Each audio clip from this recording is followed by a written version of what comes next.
Bonjour à tous et bienvenue sur le podcast Cardano français. J'espère que vous allez bien et que votre semaine a débuté en beauté. Joyeux Halloween pour ceux qui ont pu passer l'Halloween hier. Alors, toutes mes excuses, ça a été une semaine de folie. La semaine dernière, je n'ai pas pu faire de vidéo parce que, évidemment, les choses bougent très, très vite à Cryptoland et les gens ont la mémoire quand même assez courte. Donc, en septembre dernier, on était dans un bear market. Tout était dans le plus bas. Et depuis justement quelques semaines, on voit du vert, on voit des grosses montées, on voit même un Dogecoin qui va dépasser Cardano. Donc, les choses arrivent vraiment, les choses bougent vraiment vite en crypto.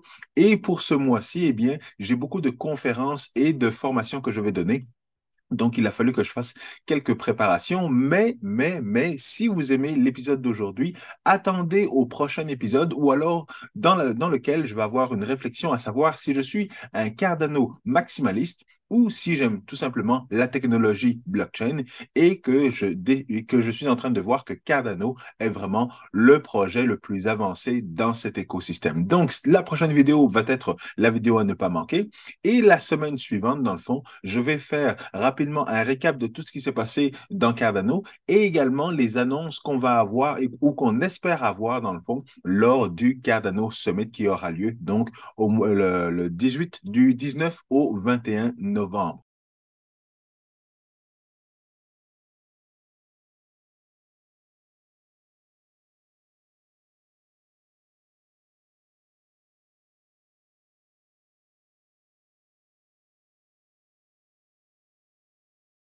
Mais si vous aimez toujours le contenu de mes vidéos, n'oubliez pas de smasher bien fort le bouton like, abonnez-vous à la chaîne YouTube et partagez l'épisode avec le plus de monde possible. Et comme on le voit évidemment, aujourd'hui, c'est un petit peu mitigé, il y a du vert, il y a du rouge, mais encore une fois, comme je le disais en début d'émission, on voit que Dogecoin, qui est monté de 130% lors des 7 derniers jours, a détrôné Cardano, et tout ça après que justement notre ami Elon Musk ait finalement acheté Twitter et qu'il a déjà commencé à faire des remaniements.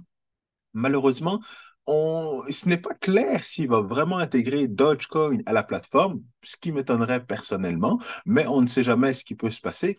Mais là, tout le monde est en train d'investir justement dans Dogecoin en pensant que finalement Elon Musk va choisir vraiment sa crypto-monnaie favorite pour justement intégrer un mode de paiement ou quoi que ce soit au niveau de Twitter. Sachant que Twitter a déjà une fonction pour typer des personnes en Bitcoin. Donc, encore une fois, est-ce qu'on va vraiment voir l'arrivée de plusieurs crypto-monnaies au niveau de Twitter? Est-ce que ça va être réservé juste au niveau de Bitcoin et au niveau de Dogecoin?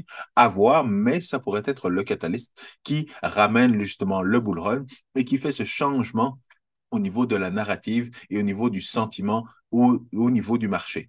Mais ce qu'il faut savoir, c'est qu'aujourd'hui, 1er novembre, eh bien, on a le gouvernement américain qui se rencontre pour revoir évidemment le taux d'inflation aux États-Unis. Et par rapport au résultat du taux d'inflation, eh bien, après ça, on va avoir justement une rencontre de la Banque centrale au sujet du taux d'intérêt. Augmentation du taux d'intérêt, diminution, stagnation, on ne sait pas encore, mais le sentiment a l'air d'être mitigé. Mais ce que les gens sont en train d'évaluer, dans le fond, c'est de savoir est-ce qu'il y a de l'incertitude? Parce que s'il y a de l'incertitude, à ce moment-là, c'est là qu'il y a beaucoup de volatilité au niveau du marché. Mais si les nouvelles sont ce qui avait été attendu, donc une augmentation du taux d'intérêt qui serait de 0,75%, à ce moment-là, c'est quelque chose qui avait déjà été envisagé. Et donc, il n'y aurait pas d'incertitude à ce moment-là. Ce serait juste une certitude de ce que les gens pensaient déjà. Donc, si il y a de l'incertitude, si jamais on voit que l'inflation a augmenté de 2 ou de 50%, de 0,50% ou même de 1 ou 2%, à ce moment-là, ça va créer de l'incertitude. Si jamais le taux d'inflation est resté relativement le même ou a augmenté un petit peu ou a baissé un petit peu, eh bien, de ce côté-là, on peut dire que ça va être stable. Donc, les marchés vont continuer d'être stables et probablement d'augmenter.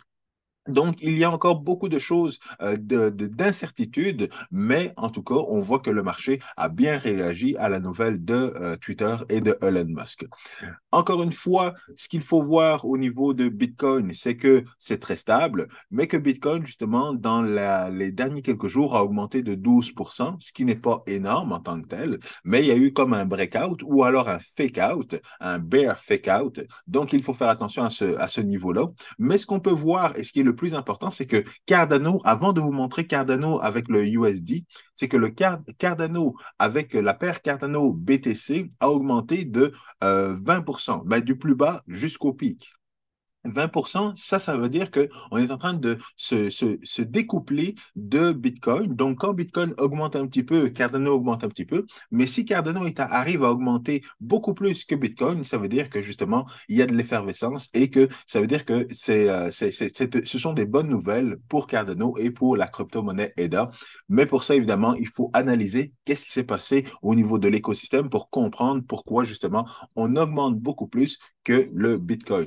Et justement, ce 20% qu'on a là, cumulé aux 10% de Bitcoin versus le USD, eh bien, ça nous donne une belle augmentation de 30%. Même si on a rebaissé un petit peu, c'est normal, mais au moins, on a eu une belle montée. Et donc, ça, c'est probablement en anticipation, évidemment, à ce qui va se passer du 19 au 21 novembre, le Cardano Summit.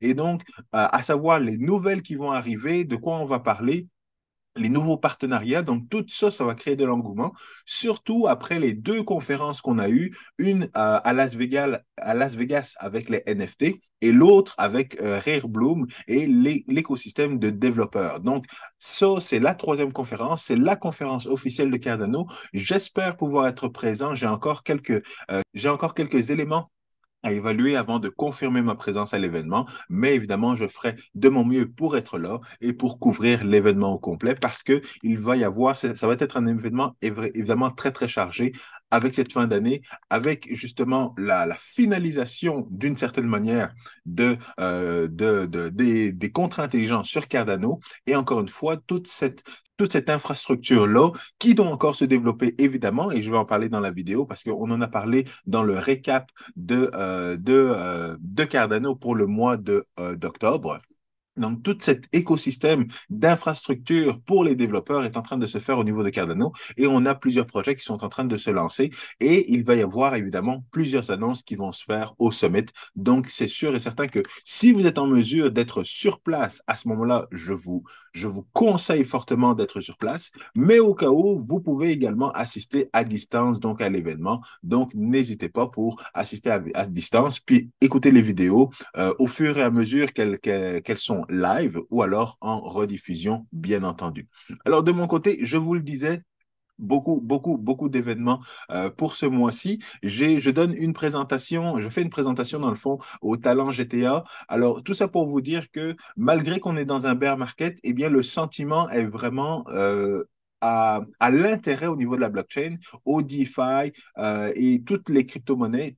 Donc, il y a vraiment un grand engouement pour justement avoir de l'information là-dessus. Donc, ça, je donne un événement. L'événement est gratuit, mais il sera en présentiel, il me semble. Donc, je serai là à cette date-là.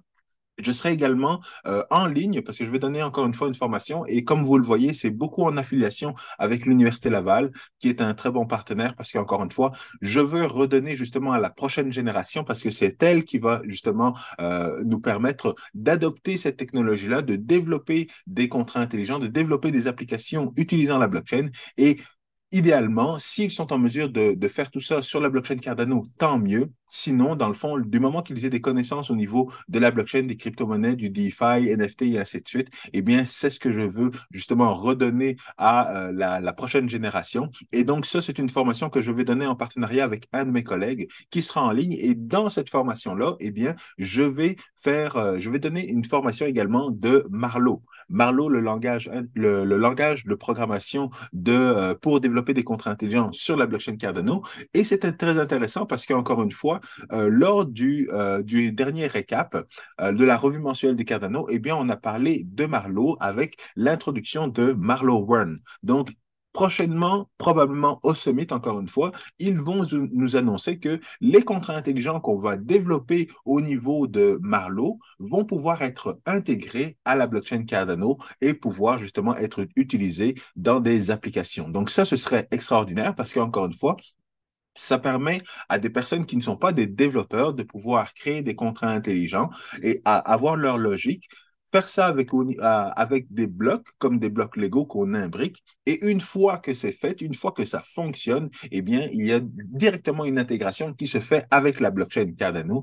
Et donc, ça permet encore une fois de pouvoir tester des choses et de pouvoir faire justement des services financiers qui sont des services financiers très connus, comme on le voit. On a des prêts, on a des contrats avec des différences, on a des bonds qu'on peut faire également. Donc, beaucoup d'exemples qui sont disponibles justement sur le site de marlow-finance.io. Vous avez Marlow Run avec la vidéo explicative, mais vous avez également accès au Marlow Playground. Donc, c'est là que vous allez pouvoir tester vos contrats intelligents. Et encore une fois, suite à la formation, eh bien, peut-être que je pourrais faire une vidéo avec une démonstration de comment fonctionne Marlow, imbriquer, vous donner un exemple et dans le fond, le rendre disponible à la communauté.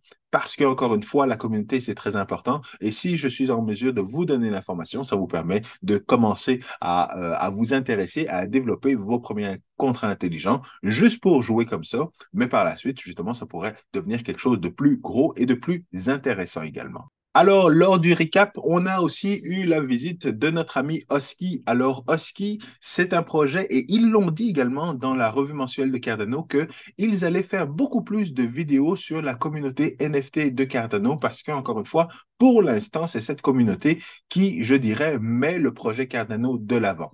Il y a beaucoup de développements qui se font au niveau de Cardano et de IOHK pour, encore une fois, améliorer la plateforme et donner des fonctionnalités aux développeurs. Mais au niveau des NFT, il y a quand même un gros écosystème qui a été développé, même au niveau du Web 3.0 et du gaming également. Donc, beaucoup de choses qui sont déjà développées et encore une fois qu'on va avoir certaines nouvelles au niveau du Cardano Summit. Donc, ça va être intéressant, mais le projet Oski, dont je n'ai pas beaucoup parlé sur la chaîne YouTube, mais je vais faire en sorte justement de faire une revue, dans le fond, de ce projet, de cet écosystème, parce que lorsque Oski est passé à la récap de Cardano, c'était très intéressant de voir justement la philosophie en arrière de ce meme coin et l'intérêt justement de faire partie de cette communauté. À la différence de Dogecoin, il n'y a pas d'intérêt ou d'aspiration à devenir riche, mais juste de pouvoir s'intéresser à une communauté, de pouvoir s'intéresser justement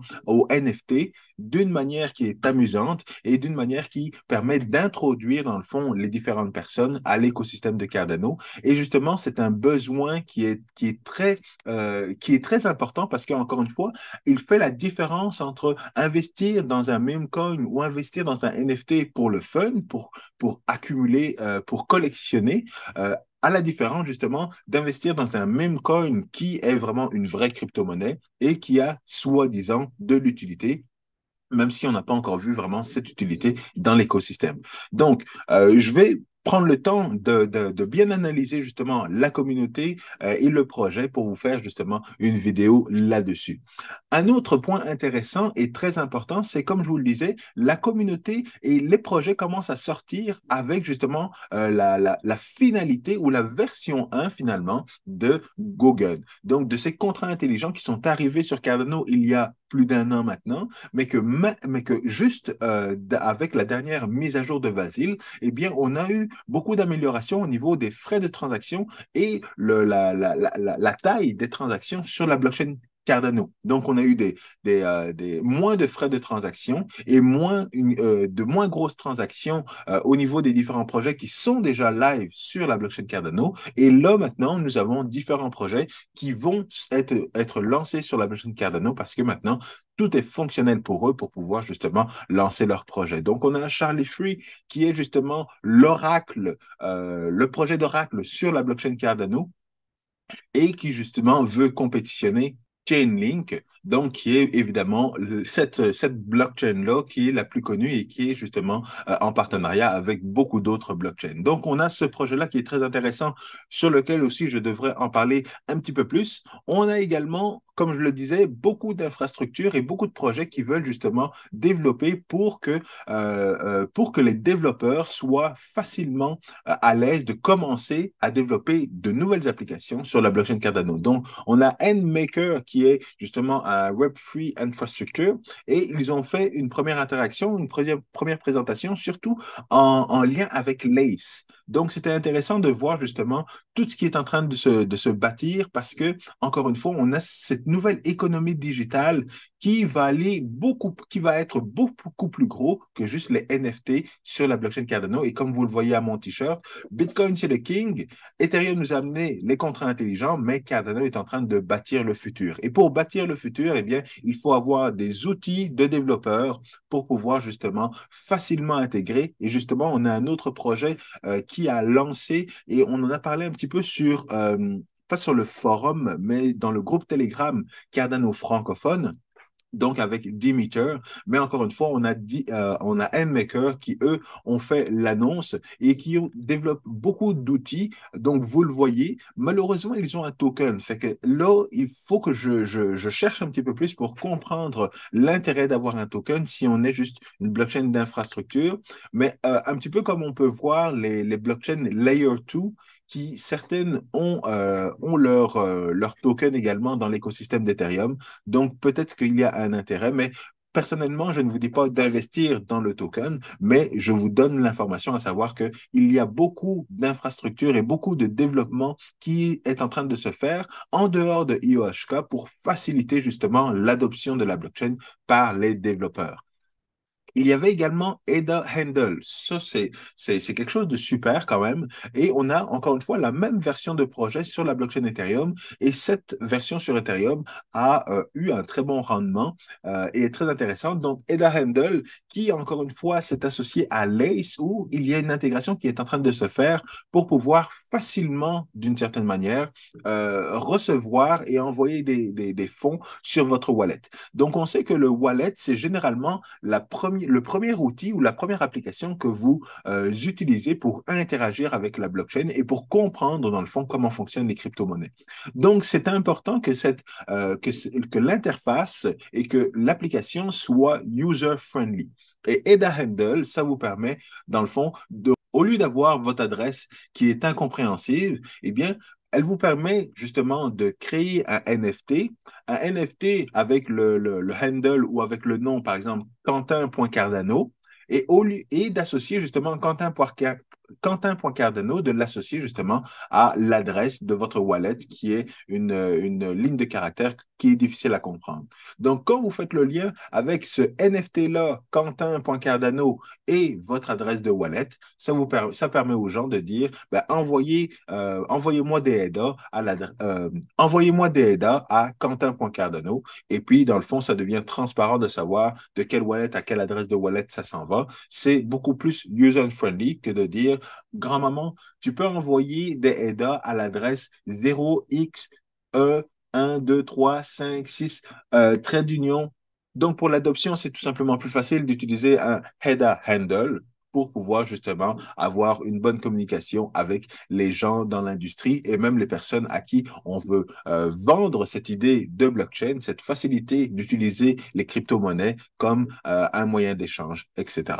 Et donc, encore une fois, un autre projet. Ce projet-là, je vous en parlais encore une fois, toujours des outils de développement pour les programmeurs pour pouvoir justement rapidement commencer à s'intéresser à ce qui est le plus important pour les développeurs. Parce que l'erreur que j'ai faite en informatique, lorsque j'étais aux études, je pensais que tous les développeurs étaient ce genre de geeks qui voulaient juste apprendre des nouvelles choses et intégrer puis chercher à résoudre des problèmes que ça leur prenait 6 ou 7 heures à régler. Je pensais ça, mais Mais en fait, ce n'est pas vraiment vrai. Les développeurs sont des gens comme tout le monde qui, si c'est facile justement d'utiliser des outils informatiques pour développer des applications, eh bien, ils vont aller vers ces outils qui sont beaucoup plus faciles que les outils dans lesquels il faut suivre des formations qui ne terminent plus et dont c'est difficile justement qu'il y a toujours des erreurs. Donc, Demeter Run, ça vous permet justement de facilement commencer à développer votre application, ce qui vous intéresse, et de oublier justement tout ce qui est paramétrer le node de Cardano, le synchroniser avec la blockchain et avoir tous les autres outils de configuration qui sont compliqués avant même de développer votre application. Alors, avec Demeter Run, ça vous donne justement, c'est quasiment comme si Amazon, dans le fond, rendait une plateforme blockchain disponible pour Cardano. Demeter Run fait à peu près la même chose. Donc, vous utilisez Demeter Run, ça configure tout ce que vous avez besoin pour interagir avec la blockchain Cardano. Et puis, vous faites juste développer votre application, développer vos contrats intelligents, s'assurer que ça fonctionne ensemble. Et puis, vous utilisez Demeter Run pour justement interagir avec la blockchain Cardano. Donc, ça devient beaucoup plus facile et beaucoup plus intéressant pour les développeurs d'interagir ou d'utiliser la blockchain Cardano. Et encore une fois, c'est ce qui se fait dans les autres écosystèmes. Il ne faut pas penser que sur la blockchain Ethereum, les gens se cassent la tête à savoir à synchroniser leur wallet ou leur nœud avec la blockchain Ethereum et ainsi de suite. Là. Non, il y a beaucoup justement de tiers parties ou d'applications, de services qui existent pour pouvoir développer une dApps et la lancer dans l'écosystème de Cardano, dans l'écosystème d'Ethereum. Donc, on avait besoin du même genre d'outils au niveau de la blockchain Cardano. Pourquoi? Parce que, encore, comme je vous le dis depuis quelques semaines et que je n'ai pas eu le temps de traduire encore cet article-là, mais je vais le faire, rassurez-vous, il y a une nouvelle économie digitale qui est en train de se faire et de se développer sur la blockchain Cardano. Et cette nouvelle économie fait partie d'un plus grand plan, évidemment, d'intégrer une nouvelle économie dans le système mondial, dans les finances à travers le monde. Et c'est pour ça que la blockchain est le meilleur outil pour justement lancer cette nouvelle économie, cette nouvelle vague parce qu'elle va être sans frontières, elle va être neutre, elle va être transparente, elle va être immuable, elle va être décentralisée. Donc, évidemment, toute cette infrastructure-là répond à une demande qui est de développer une nouvelle économie digitale qui ne soit pas contrôlée par une nation, mais qui soit contrôlée par tous des acteurs à travers le monde.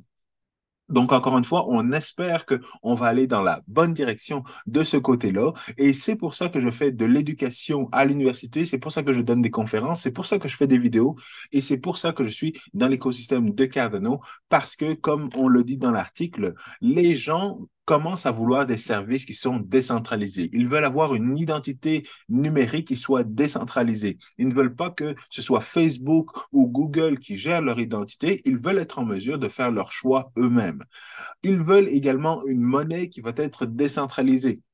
Ils ne veulent pas que leur devise soit contrôlée, dans le fond, par des banques centrales ou par le gouvernement et par toutes les mauvaises décisions qui sont prises justement par ces deux organismes. Ils veulent également que le futur soit décentralisé avec des finances décentralisées parce que utiliser des services bancaires qui vous donnent 0,5% d'intérêt, alors qu'au niveau de la blockchain, on peut avoir justement des plus gros taux d'intérêt, même à 5%, ça fait quand même une grosse différence. Alors pour certaines personnes, dire ben, entre 0 et 5%, c'est pas trop intéressant, mais lorsque on a justement votre taux d'intérêt pour votre prêt hypothécaire qui augmente de 3%, ça fait une bonne différence sur vos paiements. Ça fait tellement de différence que certaines personnes ne sont plus capables de payer leur maison et de rembourser leur maison. Donc, il faut savoir que dans toutes ces conditions-là, tout ce qui est des services financiers décentralisés, le DeFi, les NFT, le gaming, le Web 3.0, tous ces éléments-là sont faits en sorte pour pouvoir justement être beaucoup plus en contrôle de notre argent, de nos biens, de notre identité, et c'est le plus important. Et ça doit se faire sur la blockchain Cardano en interaction et en interopérabilité avec les autres blockchains.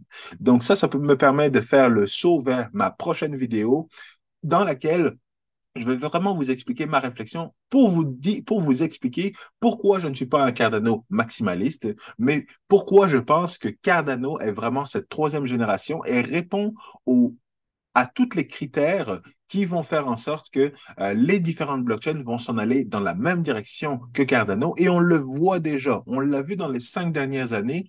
Cardano était ce projet académique qui mettait beaucoup l'emphase sur l'analyse, sur la réflexion avant le développement. Au début, ils étaient les premiers, mais rapidement, il y a eu beaucoup d'autres blockchains qui ont adopté la même philosophie. Et donc, je vais analyser ça et vous démontrer que sur les autres plans des troisième génération de blockchain, les autres blockchains sont en train de suivre la blockchain Cardano. Donc, sans être maximaliste, on peut voir que la blockchain Cardano risque de répondre à beaucoup de problématiques des prochaines générations de blockchain. Alors, je termine là-dessus. Merci encore pour votre fidélité et d'avoir écouté le vidéo jusqu'à la fin. Je vous retrouve la semaine prochaine avec le vidéo que vous allez vouloir voir. À très bientôt. Bonne semaine à tous. Peace.